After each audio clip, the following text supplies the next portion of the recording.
Hair doesn't matter. আমি তো আমার এখানে চেহারা দেখাতে আসছি না, একটু পড়াইতে আসছি না। আমার মাথায় চুল থাকুক না থাকুক, ইটস ডাজন্ট ম্যাটার। আমি কি পড়াইতেছি এটা হচ্ছে মেইন মুখ্য বিষয়। কি বলো তুমি? জি। আসসালামু আলাইকুম। আজকে এইচএসসির আইসিটির তৃতীয় অধ্যায় নিয়ে একটু আলোচনা করব। সো আজকে আমি দশমিক সংখ্যা থেকে বাইনারি অক্টাল হেক্সাডেসিমেলে রূপান্তর এবং বাইনারি অক্টাল হেক্সাডেসিমেল থেকে দশমিকে রূপান্তর এই বিষয়টা আজকে আমি শেখাবো, এবং যে কোনো সংখ্যার বাইনারি মান কিভাবে অতি সহজে বের করতে হয় এই ফর্মুলাটাও আমি আজকের ভিডিওতে শেখাবো। এবং আমরা যেই অঙ্কগুলো করি যোগ বিয়োগের, এগুলো হচ্ছে দশমিকের যোগ বিয়োগ। আজকের ভিডিওতে আমি দেখাবো কিভাবে অক্টাল, বাইনারি এবং হেক্সাডেসিমেলের যোগ করতে হয়। সো পুরো ভিডিও দেখতে থাকুন। যে কোনো সংখ্যার বাইনারি মান বের করতে হলে, আচ্ছা আপনি মনে করুন যে কোনো একটা সংখ্যা আপনি মুখ থেকে বলুন 13 সংখ্যার যদি বাইনারি মান বের করতে বলি তাহলে এটা কিভাবে বের করব? 13টা আমরা আগে লিখে ফেলি। এই 13 সংখ্যার বাইনারি মান লেখার জন্য আমাদেরকে এই নাম তারা দিকে একটু দেখতে হবে। 1 এর সাথে আমরা 2 গুণ করলে 2 একে 2, 2 এর সাথে আবার 2 গুণ করলে 4, 4 এর সাথে 2 গুণ করলে 8, 8 এর সাথে 2 গুণ করলে 16, 16 এর সাথে 2 গুণ করলে 32। এইভাবে সিস্টেম্যাটিক্যালি চলতেই থাকবে। আমাদের আর এত বেশি লাগবে না, আমাদের যে অঙ্কগুলো আমরা করব সেগুলোর ক্ষেত্রে 64 পর্যন্ত হলেই এনাফ। সো আমি যেহেতু বলছি 13 এর বাইনারি মান বের করব, সেটার জন্য আমাকে দেখতে হবে এই সংখ্যাগুলোর মধ্যে কোন কোন সংখ্যাগুলোকে যোগ করলে 13 হয়। তো আমরা দেখতেছি 8, 4, 12 আর এর এক যোগ করলে 13 হয়। আমাদেরকে এই সর্বশেষ এদিকে যে সংখ্যাটা এইটাকে কাউন্ট করতে হবে। এখান থেকে সামনে যেগুলো আছে এগুলো আর প্রয়োজন হবে না, এদিকে যা আছে সেগুলোর জন্য আমরা বাইনারি মান লিখব। যেই সংখ্যাটা আমাদেরকে 13 যোগ করার জন্য প্রয়োজন হয়েছে ওইটার জন্য আমরা লিখব 1, আর যেটা আমরা নেইনি সেটার জন্য লিখব 0। তাহলে আমরা বলতে পারি 13 এর বাইনারি মানটা হবে 1101। এইটা হচ্ছে 13। এখন আপনি যে কোনো এখন যদি আমি বলি যে 17 এর বাইনারি মান বের করুন, আপনি নরমালি বের করতে পারবেন। 17 এর জন্য এই 16 লাগবে আর এদিকে 1 লাগবে। তো 16 আর 1 মাঝখানে এখানে তিনটা সংখ্যা আছে, তার মানে 1, 3টা 0 আর এদিকে 1। তার মানে এই সংখ্যাটা হচ্ছে আমরা এখন দশমিক সংখ্যাকে বাইনারিতে নিতে বললে, অক্টালে নিতে বললে, হেক্সাডেসিমেলে নিতে বললে, যদি এরকম দশমিক আকারে কোনো সংখ্যা দেওয়া থাকে, দশমিকের আগে যেই সংখ্যাটা দেওয়া আছে এইটাকে আগে ভাগ করতে হবে। কোন সংখ্যা দিয়ে ভাগ করব সেটা ডিপেন্ড করবে। আমরা যদি মনে করেন বাইনারিতে রূপান্তর করতে যাই তাহলে 2 দ্বারা ভাগ হবে, যদি অক্টালে রূপান্তর করতে যাই তাহলে 8 দ্বারা ভাগ হবে, যদি হেক্সাডেসিমেলে রূপান্তর করতে যাই তাহলে এই দশমিকের আগের সংখ্যাটাকে 16 দ্বারা ভাগ হবে। এই দশমিক সংখ্যাটাকে আমরা বাইনারিতে রূপান্তর করব। বাইনারিতে রূপান্তর করার জন্য দশমিকের আগে যে সংখ্যাটা দেওয়া আছে এটাকে কি করতে হবে? বাইনারি সংখ্যা 2 দ্বারা ভাগ করতে হবে। যদি ভাগশেষ না থাকে তাহলে পাশে 0 বসবে, আর যদি ভাগশেষ থাকে ওই ভাগশেষটা পাশে গিয়ে বসবে। তাহলে আমরা যদি এটাকে ভাগ দেই তাহলে এখানে আসবে 39, তারপর যেহেতু ভাগশেষ নাই এখানে 0 বসবে। আবার যদি 2 দ্বারা ভাগ দেই এখানে আসবে 19, ভাগশেষ আছে 1, এখানে 1 বসবে। আবার যদি এটাকে 2 দ্বারা ভাগ দেই এখানে আসবে 9, ভাগশেষ আছে 1, সেক্ষেত্রে 1 বসবে। আবার যদি এটাকে 2 দ্বারা ভাগ দেই 4, ভাগশেষ 1, 2 দ্বারা ভাগ দিলে 2, ভাগশেষ 0। এখন এটাকে 2 দ্বারা ভাগ দিলে এখানে আসবে 0, এখানে বসবে 1। এখন আমরা দশমিকের পরে যে সংখ্যাটা দেওয়া আছে এটাকে গুণ করতে হবে। কত দ্বারা গুণ করব? এই বাইনারি মান দ্বারা। এখন আমরা দশমিক 2, 8, 5 কে 2 দ্বারা গুণ করব। এখন গুণ করার পরে এই সংখ্যাটার গুণফল যদি 1 দশমিক সামথিং এরকম কোন সংখ্যা আসে, এই দশমিকের আগের সংখ্যাটা এই পাশে বসবে, দশমিকের পরের সংখ্যাগুলোকে আবার নিচে রেখে আবার পরবর্তীতে 2 দ্বারা এখানে গুণ করতে হবে। আমরা এইভাবে 2 দ্বারা গুণ করার পরে এরকম বারবার যদি আসতে থাকে আমরা 3-4 বার করার পরে পরবর্তীতে আর করব না। আর যদি কোনোটা গুণ করার পরে এরকম এই পাশে সবগুলো 0 চলে আসে তখন আমরা ওখানে ওইটাকে স্থগিত রাখব।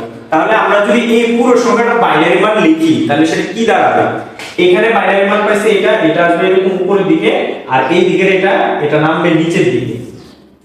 তাহলে এখানে আমরা এই বাইনারি মানটা লিখব 10 10 11 10। দশমিকের জায়গায় দশমিক থাকবে, আবার এটা আবার নিচের দিকে নামবে 0 1 0। এইটা হচ্ছে এই ডেসিমেল সংখ্যাটার বাইনারি মান। এবার আমরা বাইনারি অক্টাল হেক্সাডেসিমেলে যদি কোনো মান দেওয়া থাকে সেটাকে আমরা কিভাবে দশমিক সংখ্যায় রূপান্তর করব এইটাই আমরা এখন দেখব। এটার জন্য আমাদেরকে কি করতে হবে, আমরা এখানে বলে দিছি দশমিকের আগের সংখ্যাটা হবে গুণ, পরবর্তী যে সংখ্যাটা দেওয়া আছে সেটা হবে কি ভাগ। তো সেটার জন্য লেখা সহজ টেকনিক হচ্ছে আমরা কোনো কিছু চিন্তা না করে এটার সাথে এই যে অক্টালের যে মানটা দেওয়া আছে এগুলো গুণ করে প্রত্যেকবার যোগ দিয়ে লিখব। প্রত্যেকটা সংখ্যার সাথে 8 গুণ করব, তারপর যোগ দিয়ে লিখব, 5 গুণ করব, যোগ দিয়ে লিখব, 2 গুণ করব 8 এর সাথে যোগ দিয়ে লিখব। এবার এই দশমিক থেকে আমরা এখানে একটু হালকা করে লিখে রাখব, ঠিক আছে? তাহলে আমাদের বুঝতে একটু সুবিধা হবে। এখন আমরা এই দশমিকের যে সংখ্যাটা এটা থেকে এই দিকে আসবে, যেগুলা দশমিকের আগের সংখ্যা এগুলোর জন্য আমরা শুরু করব এখান থেকে স্টার্ট 0, এখানে হবে 1, তারপর এখানে হবে 2। পরবর্তী যে সংখ্যাটা দেওয়া আছে এখানে হবে -1 থেকে শুরু হবে।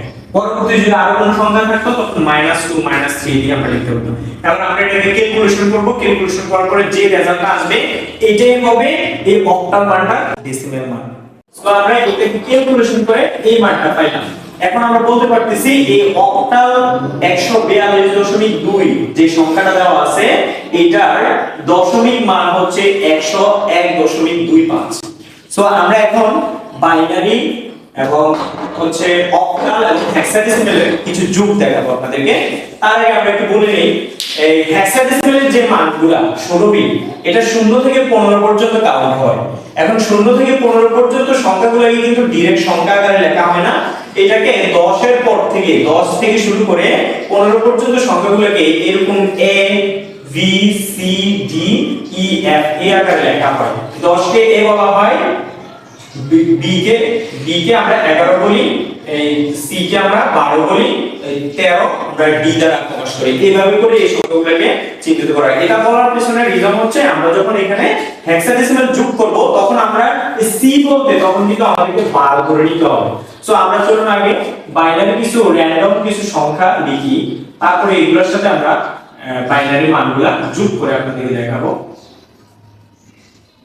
চলুন আমরা আগে যে ছোটখাটো যোগগুলো করতাম 50 52, এটা যদি যোগ করতাম কি আসতো, এটাকে যোগ করলে 0 আর 2 2, এটা যোগ করলে 10, এখানে আমরা এভাবে লিখে দিলাম। কিন্তু এখনকার এটা একটু ডিফারেন্ট ভাবে আমরা করব। আমরা এক এক যোগ করলে আমরা 2 বলবো না। কখন? যখন আমরা বাইনারি যোগ করব। বাইনারি যোগ যখন করব এক এক যোগ করলে আমরা 2 লিখব না, আমরা এক এক 2 মনে করব। যেহেতু বাইনারি বিট 2, আমাদেরকে যোগ করার পরে যদি যোগফলটা বাইনারি সংখ্যাটার সমান হয় অথবা তার থেকে বেশি হয় তখন আমরা বাইনারি মানটা ওই যোগফলটা থেকে বাদ দিয়ে দিব। তো আমরা এক এক যোগ করলে যেহেতু 2 হয়, 2 থেকে যদি আমরা 2 বাইনারি মান বাদ দিই থাকবে কত এখানে 0। এখন যখন আমরা বাদ দিব তখন আমাদের হাতে ক্যারি 1 থাকবে, সেই ক্যারিটা এসে পাশের সংখ্যাটার সাথে যোগ হবে। এক এক যোগ করলে হবে 2। এখন 2 যেহেতু বাইনারি সংখ্যাটা সমান হয়েছে সেই কারণে আমাদেরকে এই 2 থেকে 2 বাদ দিলে আবার 0 হবে, আবার হাতে থাকবে 1। সেই 1টা এসে আবার এখানে এই 1 এর সাথে যোগ হবে। এক এক 2 থেকে 2 এর বাইনারি মান বাদ দিলে আবার 0 হবে, আবার হাতে থাকবে 1। এখন দেখুন 1 হাতে রেখে এটার সাথে যোগ করলে 2, এই 1 যোগ করলে 3। এখন সংখ্যাটা কিন্তু বাইনারি মানের থেকে বেশি হয়েছে, তাহলে আমরা কি করতে হবে, এই 3 সংখ্যাটা থেকে বাইনারি মান 2 বাদ দিতে হবে। তো বাইনারি মান 2 বাদ দিলে আবার থাকবে কত 1। ওই আবার যেহেতু আমরা বাদ দিয়েছি সেই কারণে আমার হাতে আরো 1 থাকবে, সেই একটাই না আমরা 1 এর সাথে যোগ করতে হবে। 1 * 1 আর 1 যোগ করলে 2। এখন যেহেতু এটা বাইনারি মানের সমান হয়েছে আবার বাদ যাবে 2, 2 থেকে 2 যাবে 0, আবার হাতে থাকবে 1। সেই একটা এসে আবার এই সংখ্যাগুলোর সাথে যোগ হলে 1 1 2, 2 আর 1 3। 3 যেহেতু বাইনারি মানের থেকে বেশি সেই ক্ষেত্রে আমাদেরকে আবার 2 বাদ দিতে হবে। 2 বাদ দিলে এখানে থাকবে 1, আবার হাতে থাকবে 1, যেহেতু আমরা বাদ দিয়েছি ওই হাতেরই একটা ক্যারি হিসেবে আমরা এখানে বসাই দেব। এইটাই হচ্ছে বাইনারি সংখ্যাটার যোগফল। আমরা সেই অঙ্কটা অক্টালে করব। এখন আমাদেরকে মাথায় রাখতে হবে অক্টালের মানে হচ্ছে এখানে এই 2, ঠিক আছে? এখন আমাদেরকে আগে আমরা কি করতাম, দুইটা সংখ্যা যখন যোগ করতাম 10 হইলে 10 এর 10 দুইটা সংখ্যা যোগ করার পরে 10 এর উপরে কোনো সংখ্যা হলে উপরের সংখ্যাটা লিখতাম, হাতে 1 থাকতো। এখন কিন্তু আমরা এইটা যোগ করার সময় দেখতে হবে দুইটার যোগফলটা 8 হয় কিনা। যদি 8 হয় 8 এর সমান বাদ যাবে, বাকিটা নিচে বসবে, পাশে আবার 1 হাতে থাকবে। তো আমরা কি করব, 7 আর 5 যোগ করলে 12 আসবে। 12 থেকে যদি আমরা 8 বাদ দেই তাহলে এখানে বসাবো 4, মানে 4। তারপর আমরা কি করব, হাতে 1 আছে, এটার সাথে যোগ করব।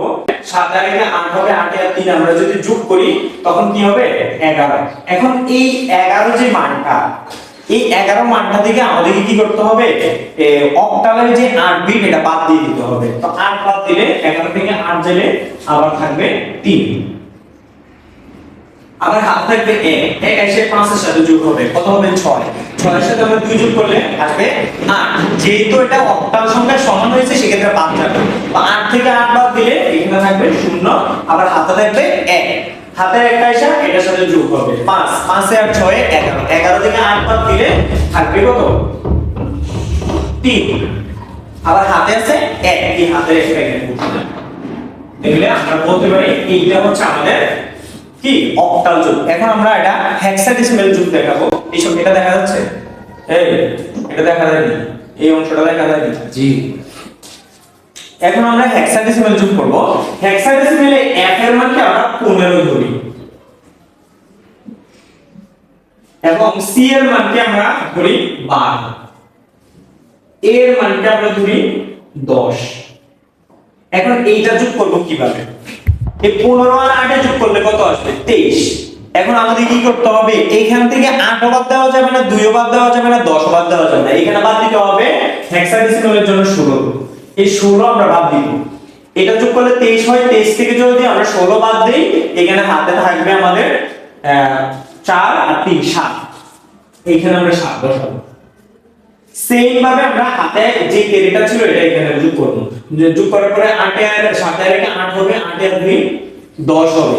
এখন 10 হইলে আমরা কিন্তু এখানে 10 লিখব না, 10 এর পরিবর্তে আমরা a লিখব।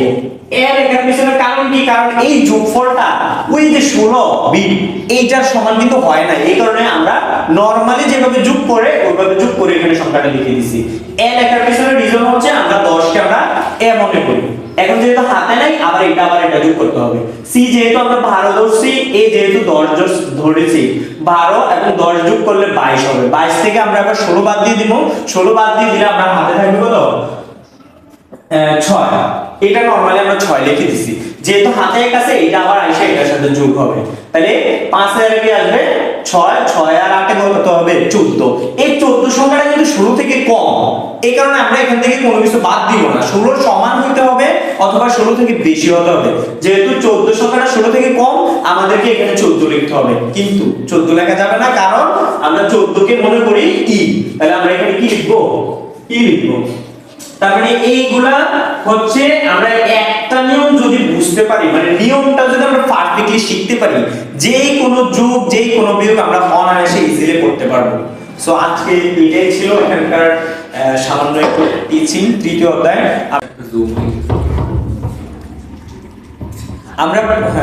আমরা পরবর্তী ক্লাসে লজিক গেট এবং HTML নিয়ে আলোচনা করব। এরকম স্টেপ বাই স্টেপ আমরা ইনশাআল্লাহ ভিডিওগুলো আপনাদেরকে দেখাবো। সো যাদের মানে আইসিটি বেসিক ধারণা এবং মোটামুটি ইজিলি বুঝতে চান তারা যোগাযোগ করতে পারেন, ইনশাআল্লাহ ভালোভাবে টিচিং দেওয়া হবে আমার ক্যাপাসিটি অনুযায়ী।